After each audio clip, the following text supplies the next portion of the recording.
The morning of January 3rd, 1943, was bitterly cold. Alan Magee's hands trembled as he read the letter from his mother one last time before tucking it into his jacket pocket. At just 24 years old, the young airman from New Jersey had already seen enough death in this war to last a lifetime, but today felt different. Something in his gut told him this mission would change his life forever. "Hey, Magee, ready for another dance with the devils?" called out Jimmy Parker, his best friend and fellow crew member. Magee forced a smile, patting the lucky charm his mother had given him, a small silver cross that hung around his neck. The massive B-17 bomber, nicknamed Snap, stood before them, its metal skin covered in frost. Magee was a ball turret gunner, probably the most dangerous job in the entire bomber. His office was a small glass bubble hanging beneath the plane's belly, barely big enough for his 5 feet 9 inches frame. Inside this transparent sphere, he would operate 2.50 caliber machine guns,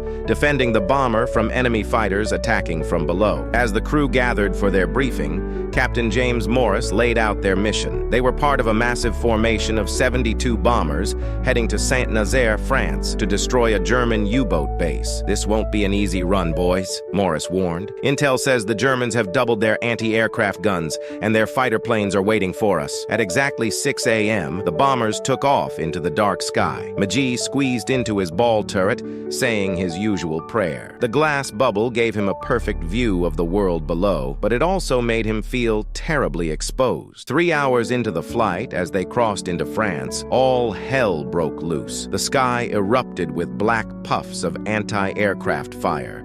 German fighters appeared from nowhere, swarming the bomber formation like angry wasps. Through his turret, Magee watched in horror as 3 B-17s exploded, their burning wreckage falling through the clouds. His hands stayed steady on his guns as he fired at the attacking fighters, scoring hits on 2 of them. Suddenly, a massive explosion rocked their plane. A direct hit had torn off part of their right wing.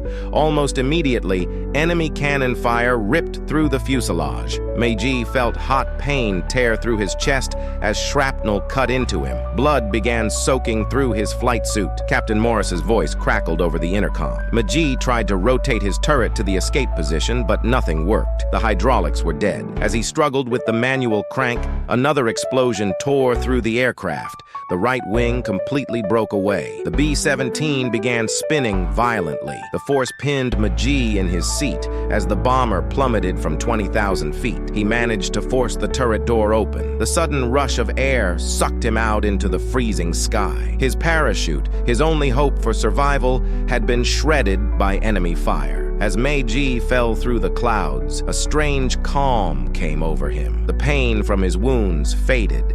He thought about his mother, about the letter in his pocket, about all the things he'd never get to do. He began to pray, making deals with God. "And I'll make every day count." The ground rushed up at terrifying speed. His last conscious thought was of his mother's face. Then everything went black. What happened next would be called a miracle by both Allied and German forces. Magee crashed through the glass roof of the Saint-Nazaire railway station. The angled glass panels partially broke his fall before he landed on the steel girders inside. German soldiers who watched his incredible descent couldn't believe their eyes when they found him alive. The Germans rushed him to their hospital. The doctors were amazed. Despite falling 20,000 feet without a parachute, Magee was still breathing. His injuries were severe: 28 shrapnel wounds, a damaged right kidney, a nearly severed right arm, a broken right leg, and massive internal injuries. But somehow, his heart kept beating. In the hospital, a German doctor who spoke broken English told him the devastating news. Only 2 other members of his crew had survived. His best friend Jimmy Parker was among the lost. Magee clutched his mother's silver cross and wept. For the rest of the war, Magee remained a prisoner in a German POW camp. The Germans nicknamed him the Miracle of Saint-Nazaire. Even the Nazi officers would visit him, curious to see the American who fell from the heavens and lived. Despite the harsh conditions of the camp, Magee never lost his faith. He had made a deal with God, and he intended to keep it. After the war, Magee returned home to New Jersey. The nightmares came with him, memories of falling, of friends lost, of the war's horrors. But he also carried something else, a profound appreciation for every moment of life. He spoke often about his experience,